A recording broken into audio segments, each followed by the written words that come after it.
एहसान।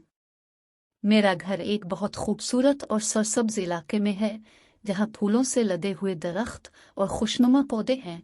घर के करीब भी एक बड़ा सा दरख्त है। कुछ अरसे पहले इस पर न जाने कहाँ से एक बंदर आकर दरख्त पर रहने लगा।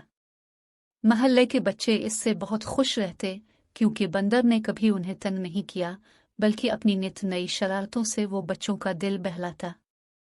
मेरी अपनी 11 साला बेटी मुन्हिल और 2 साला बेटा अली इसको कुछ न कुछ खाने को देते रहते, मगर मुझे बंदर से न जाने क्यों चढ़ थी। मैं अक्सर अपने शौहर से कहती, महल्ले वालों से कहकर इस बंदर को कहीं छोड़ आए। मेरे शौहर नाराजी से कहते, इस बेचारे ने कभी किसी को नुकसान नहीं पहुंचाया, तुम्हें इससे न जाने क्या बीर है। मैं कहती, अच्छा कम अज कम बच्चों के कमरे की खिड़की में जाली वगैरह ही लगवा दे। वो दरख्त बच्चों के कमरे के करीब ही था, जिस पर बंदर बैठा रहता था। मैं अक्सर ताज़ा हुआ के लिए खिड़की के पिट खोल दिया करती थी। मेरे शौहर ने सवालिया लहजे में पूछा, क्या कभी बंदर अंदर आया या कमरे में घुसकर कोई नुकसान पहुंचाया? उनकी मर्जी देखकर मैं भी खामोश हो गई। चंद दिन बाद हसब मामूल मुन्हिल स्कूल और शौहर ऑफिस गए हुए थे।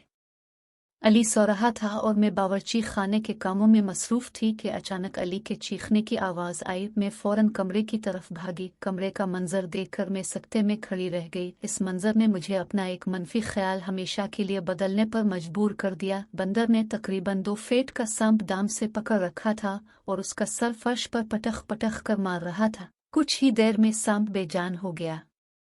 अचानक अली की आवाज़ सुनकर मैं होश की दुनिया में वापस आ गई। मैंने लपक कर अली को गोद में ले लिया।